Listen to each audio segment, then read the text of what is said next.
Today, I'm going to tell you a story that at first feels like a sort of typical survival story, but it kind of takes a turn and becomes something else, something spooky. But before we get into that story, if you're a fan of the strange, dark, and mysterious delivered in story format, then you come to the right place because that's all we do, and we upload once a week.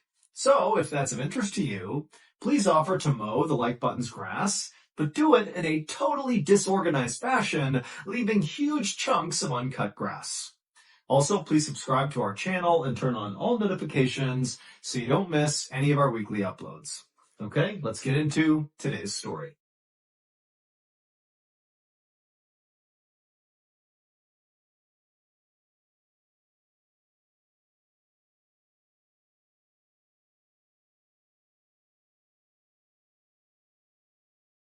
In the early morning hours before sunrise on April 12, 1990, a 31-year-old man named Nathan Neesmith pushed down on the gas throttle of the fishing boat that he was steering just off the coast of Georgia. And as he did this, he expected the boat to naturally kind of kick into a higher gear and go faster. But as he pushed that throttle down, nothing really happened, and the boat just kind of sputtered along, going about half the speed that he expected it to go. Confused, Nathan stepped away and began making his way out towards the deck, where his younger brother, Billy Joe, who was actually the captain of this fishing boat, was out there taking a nap. And Nathan figured, if there was any issue with the boat, Billy Joe was the guy to talk to. He would know how to fix it. Now, for context, the two brothers were on the first day of a 7-day fishing trip that actually Nathan was not supposed to be a part of. The crew was originally going to be Billy Joe, the captain, and the one who actually rented the boat, along with Billy Joe's nephew and also two other commercial fishermen. But at the last second, those two other commercial fishermen had bowed out, and Nathan and a friend had volunteered to go to round out the crew. Now, Nathan and Billy Joe, they came from a fishing family, but it was really only Billy Joe who had pursued the family business. Now, Nathan was perfectly handy out on the water and did know how to fish and knew his way around a fishing boat, but compared to Billy Joe, there was a massive gap in experience. Billy Joe was the fisherman, and Nathan really was not. But Nathan and Billy Joe were very close, and so as soon as Nathan heard Billy Joe was in trouble and needed some more fishermen, Nathan didn't hesitate to say he would do it. Because really, for their entire lives, that was sort of their dynamic. Even though Nathan was the older brother, it was Nathan who looked up to Billy Joe, and any chance he got, he would do anything to help Billy Joe. And Billy Joe really respected that and loved that about Nathan. But now, as Nathan made his way out to the deck to wake his brother up to tell him on the first day of the trip, right as Nathan's taking the wheel, that something's wrong with the boat and I can't fix it. And also, Nathan was enormous, like 250 pounds, well over 6 feet tall. He was huge, this big physical presence, but he really was not mechanically savvy at all. And so again, Nathan is sort of feeling like, sorry, and also maybe even second guessing whether or not it was even a good idea for him to have come along. If he can't even fix a minor issue with the throttle or the engine, what's he doing here? But when Nathan woke up his younger brother and explained the issue, Billy Joe was not upset. He was like, okay, we'll go down below and we'll take a look at the engine and make sure everything is okay. However, when they went down and Billy Joe opened up this hatch to look at the engine, smoke immediately came out, and it was very clear to Billy Joe anyways that this was not like a minor issue. Something seriously was wrong with the engine. This was a big problem. And so Billy Joe began cussing, he's totally frustrated, and he just told Nathan to, go down below and tell the other two to wake up and come help. And so huge Nathan turned around and went down into the bunk room down below, and the second he got down to that level of the fishing boat, he just stopped because there was at least a foot of water in the hallway and in the bunk room when he went inside. And so Nathan screamed at the other two fishermen to get up, and so they got up and they're looking down, they're seeing all this water, and so they're starting to panic. And Nathan, he goes back upstairs and he yells to Billy Joe, who's dealing with this engine issue, that in addition to that, it appears the boat is also sinking. And so Billy Joe is like, get buckets, go down there and start bailing out the water. I'm going to call Mayday. And so Billy Joe runs back up to the steering wheel, he grabs the radio, and Nathan and the others can hear him yelling over and over again, "Mayday, mayday, mayday!" And as that was happening, Nathan and the other two fishermen put on their life vests, grabbed buckets, and went down below to begin manually bailing out the water. But the second they got down there, it was very obvious the water, wherever it was leaking into the ship, was coming in way faster than they could potentially bail out. But they kept doing it, getting the water out as fast as they could, trying to stay calm. They can hear Billy getting more and more frantic, yelling "Mayday" over and over again. And then all the lights inside of the ship began to flicker, and then they went out, and they were cast into total darkness. The engine basically had stopped, and it was just silence, just the sound of water rushing into this boat. Also, Billy Joe had stopped yelling "Mayday" because clearly the boat had lost power and the radio didn't work. And unfortunately, before the power cut out, nobody had heard any of Billy Joe's Mayday calls. So nobody knew where they were, nobody knew they were sinking, and without power, they had no way to communicate to anybody. They were totally alone. So Nathan, Billy Joe, and the others did the only thing they could do. They went up to the main deck, they grabbed their inflatable life raft, they blew it up, chucked it over the side, they grabbed as many supplies as they could, put it in the raft, they all made sure they had all their flotation on, and then they jumped into the life raft, abandoning the sinking fishing boat.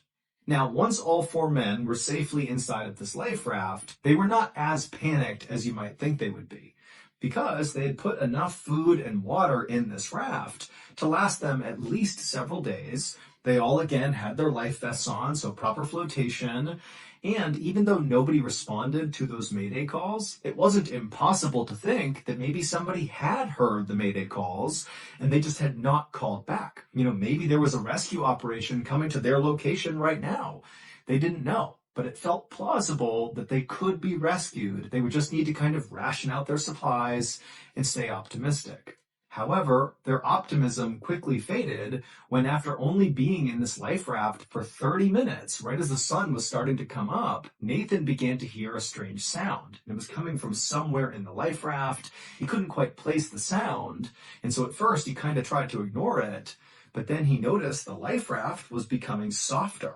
And then he realized the sound he heard was a small hiss. The raft had a leak. And even though the four men were able to trace the sound of this leak to the actual puncture, they didn't have a patch kit or any meaningful way to patch up this hole. And so all they could do was just put their hands over this leak and do their best to seal it.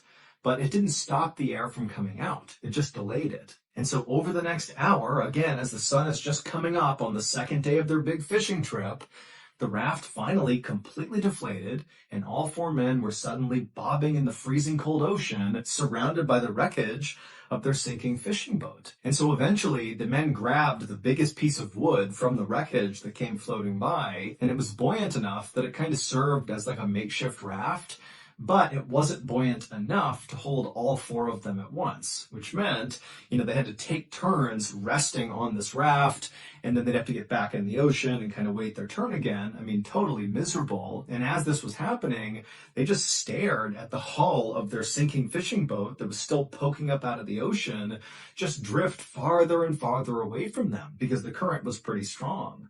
And as they watched their ship just kind of disappear into the distance, and they're just kind of drifting out into the middle of the ocean, they were all just stunned into silence. They could not believe how this had happened, and so quickly. And also, what were they going to do? They're in the worst possible situation here. It just didn't seem possible that they could actually survive this.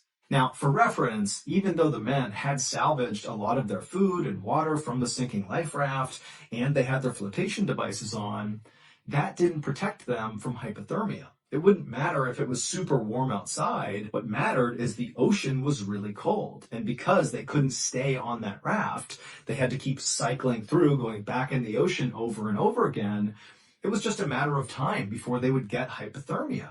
And sometimes hypothermia can kick in just a couple of hours. We're not talking days here. This is going to be quick.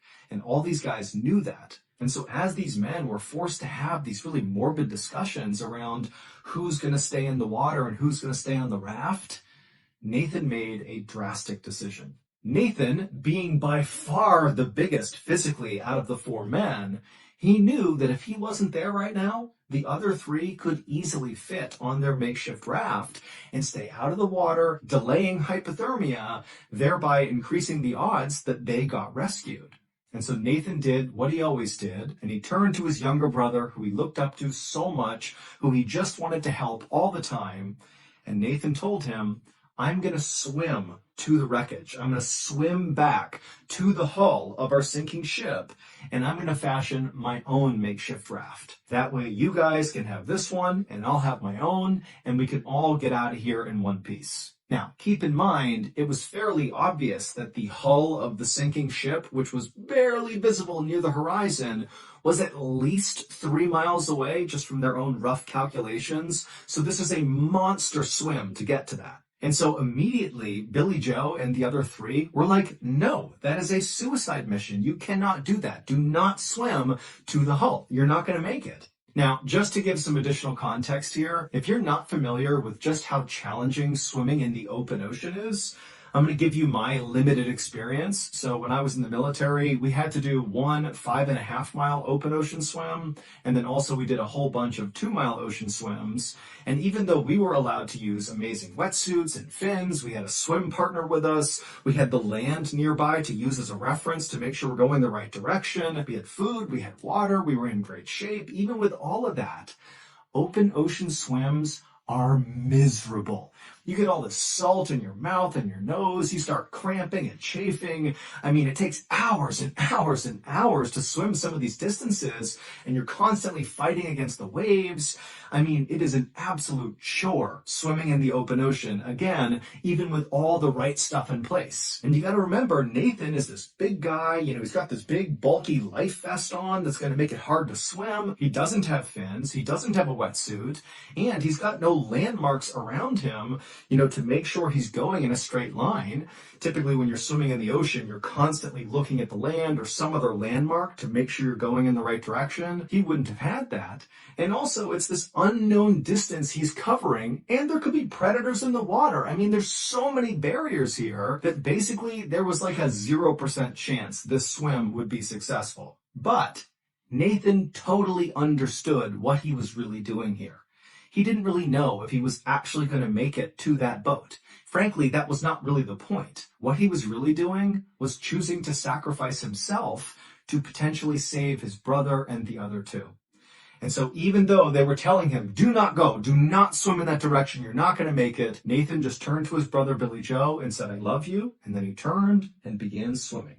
And by some miracle, 11 hours later, right as the sun was setting, Nathan was still alive and still swimming, and he did reach the sinking boat that still had its hull poking out of the water. Now, when Nathan got to the sinking ship, he was almost dead from dehydration, from hypothermia. I mean, he's miserable, but he's made it to his destination completely against all odds, and he climbed up onto this hull, and he found a spot on the hull of the ship that supported his weight, and he managed to tie himself using some rope or maybe his life vest to the hull, so he was anchored in place. And then he didn't get to sleep because the whole time he's thinking, this thing could sink under the water at any point and it will drag me with it because I'm tied to it. Or he could just drift off of it if his rigging kind of came undone, if he was asleep. And so all night, beyond exhausted, he's just holding on to this hull, not really sure what's going to happen, but here he is, just waiting it out. And then finally, when the sun came up that next morning, as Nathan looked around him, he's in the middle of the ocean, he sees in the direction he had come from this pillar of smoke coming up over the horizon. And so Nathan, he rubs his eyes, he can't believe it. He's thinking, there's no way, there's already a ship out here. We're in the middle of nowhere. But sure enough, slowly but surely, this massive freighter ship came into view that was very far away. It's not near Nathan, but he can see it clear as day. And where this ship was basically circling was roughly where he believed his brother and the other two fishermen were still floating. And so he's thinking, oh my goodness, the freighter is going to save them, and then it's going to come save me. And so Nathan just clung onto the hull and watched as this freighter made these big, slow loops right around that same area. And then the freighter came to a full stop and it appeared to lower something down into the water. It seemed very much like a full-blown rescue operation. And then about 3 hours after he first spotted this freighter, the freighter began to move again, and this time directly towards Nathan.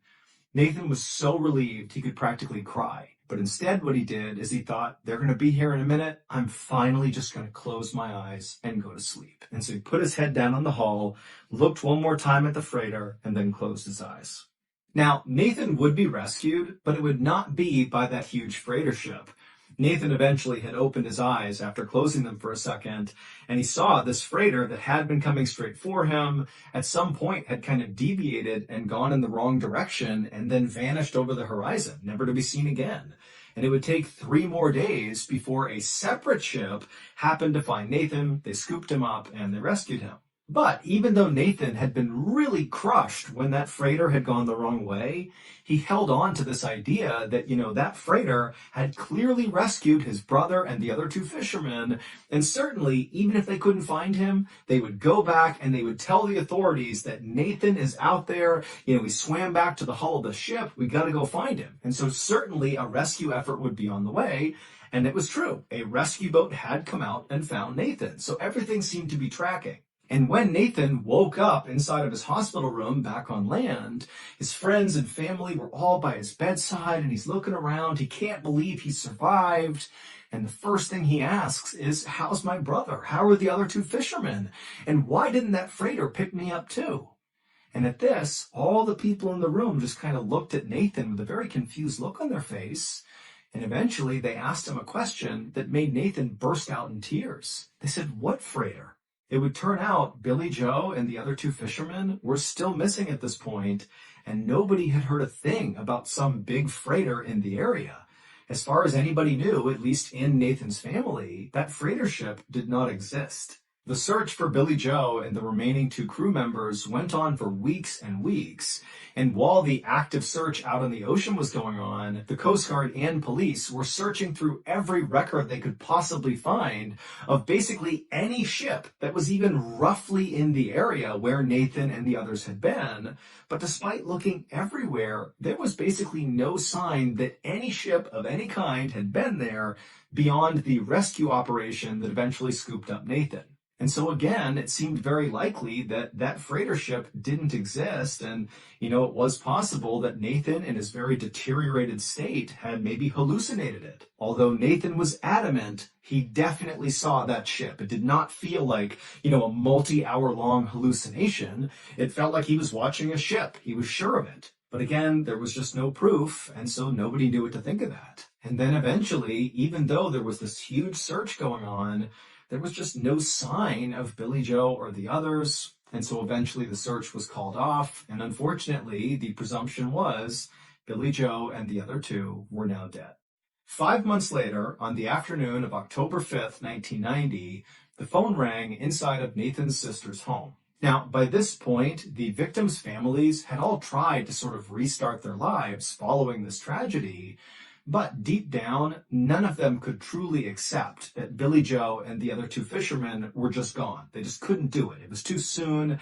It felt like, any moment they were going to get news that, they had been rescued by some freighter ship or something. And so anytime a phone rang in any of these families' homes, it's like they would rush to the phone with the sense of hope that this time it's going to be different. Their loved ones are going to be okay, only to obviously be crushed when that was not the case. But on this day, on October 5th, that phone call that came through in Nathan's sister's home, that one was different. When Nathan's mother picked up this phone call in Nathan's sister's home, she answered it and said hello, and right away she thought, oh, this has to be a wrong number, because the person who was calling was speaking in rapid Spanish, and she didn't understand what they were saying. But as she was about to hang up, the caller, intermittently throughout their rapid Spanish, began saying something in English that Nathan's mother could understand, and it totally shocked her. The caller kept saying Nathan's sister's name over and over again, followed by Nathan's sister's phone number, like on repeat, the name, the phone number in English over and over and over again. And Nathan's mom is so caught off guard by this that she just listened, not even sure what to do. And then before she could ask any follow-up questions, the caller cut the line and the phone call was over. And then a few minutes later, another phone rang in a home that was not far away from Nathan's sister's home. And this other home belonged to the boat owner who Billy Joe had rented the fishing boat from that unfortunately sank and caused this whole tragedy. And so this boat owner, he picks up the phone, he answers it, and just like the call that had come through in Nathan's sister's house, this call was the same. It was somebody calling, speaking rapid Spanish, and the boat owner was about to hang up when he heard something that he understood because it was in English. And what he heard was his own name followed by his phone number over and over and over again. Basically the same type of call that Nathan's mom had just heard. And then before the boat owner could ask any questions, the line went dead. Now, one phone call like this, you could chalk up to maybe a prank or a wrong number or just a really weird coincidence. But to have those two calls happen within minutes of each other and basically take on the exact same form, but different names and different phone numbers, it just seemed way too coincidental to not be somehow connected to the missing fisherman. Because the link between these two households where these calls came in was the doomed fishing trip. And these calls did not stop. Every few weeks after this first time these calls came through, the phone would ring in Nathan's sister's house or in the boat owner's house, and it would be the same thing all over again. Rapid Spanish followed by either Nathan's sister's name and then her phone number, or the boat owner's name and his phone number. Just like that for weeks and weeks and weeks. And so as soon as this started happening, Nathan's family and the boat owner, they figured out they were both getting these weird calls, and they contacted authorities, which kind of restarted the search for Billy Joe and the missing fisherman, because now it seemed very plausible that maybe Nathan really had seen a freighter, and that freighter really had picked up Billy Joe and the others, and maybe they had been taken to another country, a Spanish-speaking country, and maybe people were trying to get in touch with the families now to get them back home. Or, of course, there could be a negative side to this, that maybe they were captured by some rogue vessel and were being held by these people who were calling. I mean, there's any number of theories, but it made authorities wonder, hey, what's going on here? And so authorities got in touch with Mexican authorities and other Spanish-speaking country authorities and tried to figure out if there was any chance that there was, a vessel out there around the time that Billy Joe and the others were missing that in theory could have maybe illegally been in that area or something. But despite this kind of exhaustive effort to kind of look again to see if maybe there was a freighter in that area, there was just no evidence that there was. It made no sense, but the authorities said, look, we have no idea what these calls are about. We still do not think that freighter or any ship that even resembled a freighter was out there. We still believe that Billy Joe and the others are dead. But as for the victims' families, they just didn't buy that. They really believed that these strange phone calls were somehow connected to Billy Joe and the missing fisherman. Specifically, these calls must signal that Billy Joe and the others were still alive. They just had no evidence to support that. That is, until March 6th, 1991, so almost a year after the doomed fishing vessel sank and Billy Joe and the others went missing. On that day, the phone rang inside of Nathan's sister's home, and she answered it, and it was the voice who spoke in rapid Spanish, but this time they spoke in perfect English, and all they said was, "I'm bringing him home." And then the line went dead. And Nathan's sister screamed and she yelled for her husband to call police. They contacted the authorities. And again, it kind of brought back to life the search for Billy Joe and the missing fisherman. And then after this call, there was a near constant presence of authorities on the Georgia coastline, basically looking out to the water, waiting, hoping for Billy Joe and the others to return. But unfortunately, they never did.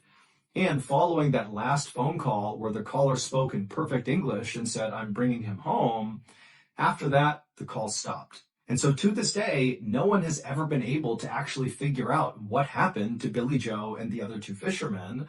They are presumed dead at this point, but there's this one nagging question that surrounds the whole story, and that is, what did Nathan see? Was that actually a freighter picking up Billy Joe and the others? And if so, what did they do with them? Or was Nathan just hallucinating? It's entirely possible, but Nathan has always said he knows what he saw, and that was not a hallucination.